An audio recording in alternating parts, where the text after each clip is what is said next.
Trending ngayon mga kababayan po natin sa social media kung saan nakuhanan po ng video kung saan may inabot na isang puting object kay Marcos Jr. ang isang lalaki. Ano kaya ang inabot sa kanya? Marami pong lumabas na sinasabi daw po, posible ito daw po ay pulburon, harap-harapan daw po na inaabot sa publiko. Agad naman kasi ito kinuha ni Marcos Jr. at ipinasok sa kanyang bulsa. Ito po panoorin natin mga kababayan at kayo na rin po maghusga para sa inyong sarili.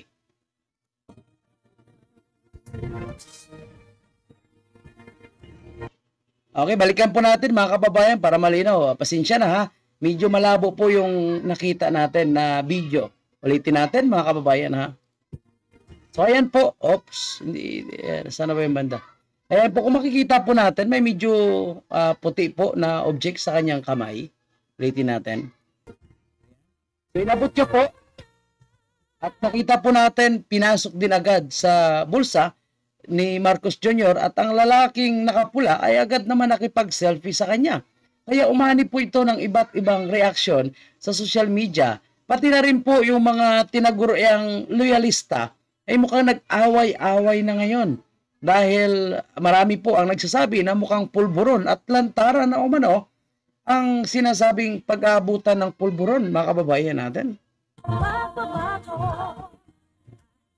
So, ayan na, pinasok niya na sa kanyang bulsa. Alam mo, pagtitingnan po natin, itong Facebook din po ni Miss Cathy Binag, ha? May sinasabi rin po si Cathy Binag. Ito pa, basahin po natin, ha? Mukhang may sinasabi rin kasi itong si Miss Cathy Binag, mga kababayan po natin, patungkol po sa, sana yan? Cathy Binag. Search muna natin si Cathy Binag ha, bago natin puntahan yung mga reaction po ng mga pulawan. Okay, Cathy Binag, verified channel. Okay, punta natin si Miss Cathy Binag ha. Medyo mabagal-bagal lang po. Anyway, habang nagbabrowse po tayo sa kung ano man po yung naging reaction or komento dito ni Miss Cathy Binag, siguro mga kababayan po natin, pwede kayong mag-comment kung ano po yung inyong nakita. Ano po inyong pananaw? Ano kaya ang inabot sa kanya? Yun po ba ay pulburon o posibleng another object lang po, no, na inabot sa kanya at hindi po malinaw kasi hanggang ngayon wala namang sinasabi kung ano po yung object na yon. Basta nakita po natin may puting nakalagay sa plastic at inabot lamang kay Bongbong Marcos. Anyway, I think si Miss Cathy Binag is nag-react doon sa picture na yan, mga kababayan po natin. Hanapin lang po natin, ha? Okay, sige na konti. Asa na yan? Okay. Saan ba yung ano na yan? Oops, may nakita ko kanina na nag-comment doon si Miss Cathy Binag. Baka binura niya na po, mga kababayan natin. Siguro, kilala niyo naman si Miss Cathy Binag. So, yan. Okay, that's another comment. No, mahirap hanapin na. Shoutout po sa inyong lahat, mga kababayan po natin. Ito po, okay? So, mayroon ding comments dyan si Miss Cathy Binag. Itong sabi ni Miss Cathy Binag, what is this?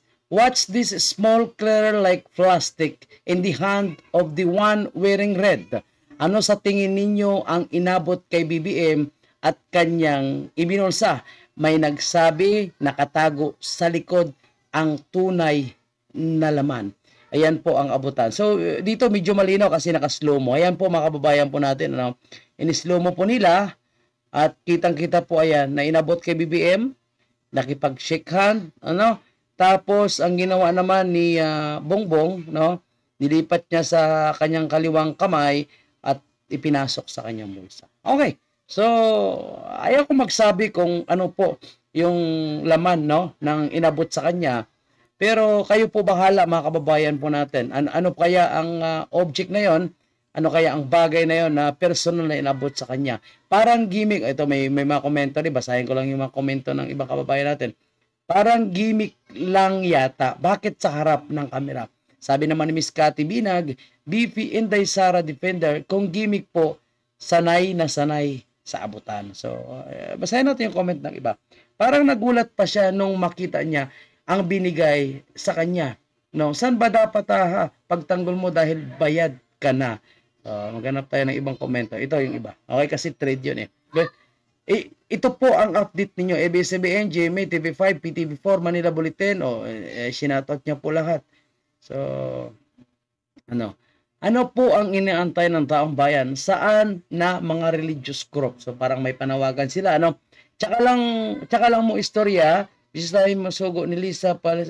Maintindihan. Putol-putol yung kalaking ebidensya niyan, na bangag na presidente, mag-resign ka na. So matindi po yung panawagan naman ng isang kababayan po natin, no? At yan, nakikita natin yung mga komento. Gagawin naman yan na drama na mapagtakpan yung sigurado mag-iingay na naman mga crooks nila, just saying. Gaya noong paglabas ng Pulboronek para mapagtakpan ng ingay sila sa Davao para malihis ang issue. Tingnan natin next move ng crooks, next episode. Ayan, okay? So, iba't ibang komento po yung nakikita natin mga kababayan. Pero sa palagay nyo po, ano kaya yung object na yon na inabot kay Bongbong Marcos mga kababayan? So, sa nangyari na yan, nag-react din po itong mga bayarang vlogger po mga kababayan po natin. Isa sa nag-react dito ay si GDV. Gusto nyo ba palitawin na pulburon or shabs? Okay, very low resolution para di halata. May malinaw na video na available. So nagpalabas po siya ng video daw na malinaw daw para matukoy kung ano po yung inawakan or inabot kay BBM. So tanungin natin itong si GDV. Ano ba sa palagay mo, GDV, ang inabot doon kay Marcos Jr.? Kasi nagbigay ka lang ng link kung saan sinasabi mo na mas malinaw ang kopya, no? So, dapat magbigay ka ng komento mo kung ano po yung inabot doon kay Marcos Jr. Kasi, ang isang nagkomento po ay itong si Vincent Tabigi, the third, I think, loyalista ito. Pero mukhang iba na po yung kanyang comment. Mukhang nagbago siguro yung kanyang pananaw at prinsipyo. Kaya mukhang binabanatan niya na ngayon si Marcos Jr. Papilang po, sabi ng mga loyalista. Tingnan nyo daw ng maayos, ha ha ha. So dahil sa naging komento dyan ng dati nilang kasama na si Vincent Tabigi, dati nilang kasama niya, nakikita ko po yan na sa Ensaymada Vlogger na napupunta sa Malacanang. So dahil po sa comment na ito, alam niyo po ba, mukhang sumabog din sa galit itong matrona. Okay, yan po. Itong matrona ng mga loyalista, itong si Mami Ping. Sabi ni Mami Ping, gago talaga tong si Vincent Tabigi. So gusto mong palabasin na kasing tanga nyo si PBBM. Sinong tanga ang mag-aabutan ng shabs or pulburon sa publiko kung saan maraming kamerang nakatutok. At talagang tag mo pa ang loyalista. Pero si Mahara Tamundong na loyalista, pinapalamon ka. So, nagkaroon na po sila ngayon ng sumbatan. I think mukhang naiba na po mukhang naiba na po yung linya nitong si Vincent Tabigi kasi mukhang sila na ngayon nagbabanatan. No, mukhang na-realize siguro ni Vincent na iba po yung kanyang pinaglalaban o baka na-realize niya na ang hirap ipaglaban ang isang bangag siguro. Kaya mukhang nagbago ito. Pero nakita natin iba't ibang reaction.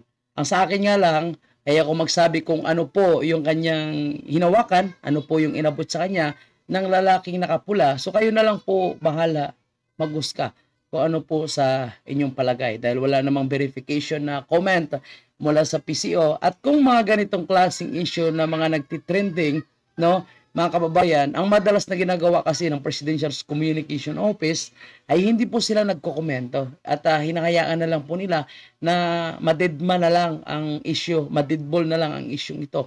Gaya nga lang po noong issue ng Pulboronic video, di ba?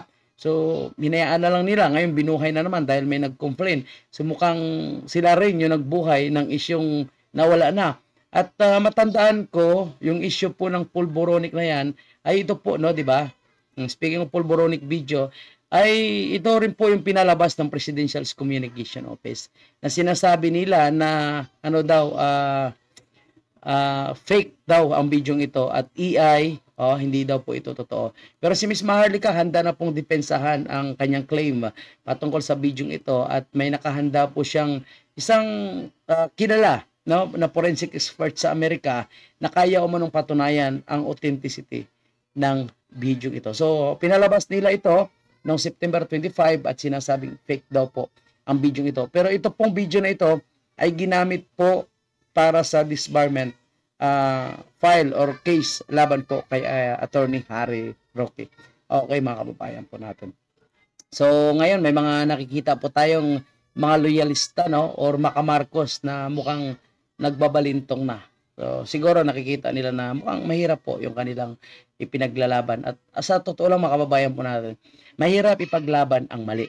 At mahirap hanapan ng mali ang katotohanan. So yan po ngayon, inahanapan nila ng mali ang mga Duterte, itong si Vice President Sara, pero hirap na hirap po sila maghahalongkat at lahat na lang, no, na mga witnesses na posibleng mag-link po sa mga Duterte sa anumang anomalya, kahit priso man yan, magnanakaw man yan, scammer man yan, naku po ay pilit nila ini-invite ngayon sa Quadcom. Kahit pa yung mga dating kilalang protector ng pulburon, no, yung mga sangkot, yung mga nakulong talaga sila, no, yung iba tumakas, pero ngayon ginagamit po ng administrasyon ito. Okay, so hanggang dito na lang siguro mga kababayan po natin, at kayo po kung ano po ang husga nyo sa bidyong pinakita po natin. Kayo na po bahala, no? Husgahan nyo na lang po, at may kanya-kanya po tayong komento, opinion, pananaw, nakita naman po natin. Okay? So maraming salamat. This is Kababayan. Thank you po, at ito po ang ating panibagong update. Maraming salamat.